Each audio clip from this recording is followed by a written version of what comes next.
I'm Marc LiVecche. I'm managing editor of Providence, a journal of Christianity and American foreign policy. My motivation for doing this emerges in part from doing a dissertation on just war and moral injury. Having read a number of combat memoirs in preparation for this work, I kept running across some form of the phrase, "I know that killing is wrong, but in war it is necessary." And for soldiers, this burden of having to do that which they believe to be morally evil is devastating. And according to the classic just war tradition, it needn't be.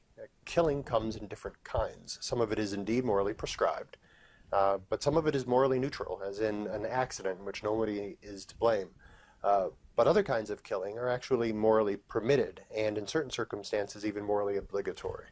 On September 11th, when the planes hit, my advisor, the late political theorist and public intellectual Jean Bethke-Elshtain, said to a friend, "Now we know what governments are for."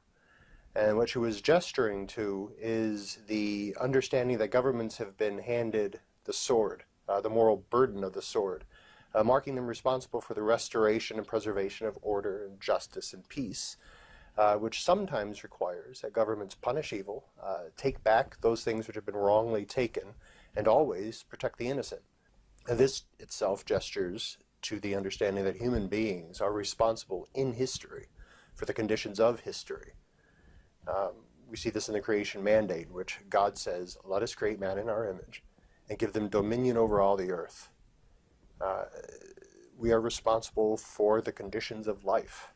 Not solely responsible, not ultimately responsible, but we have a role to play, to do no harm, to do good where we can, to help where we're able. This is a tremendous burden, and one of the goals of Providence is to help make the meeting of these responsibilities just a little bit easier.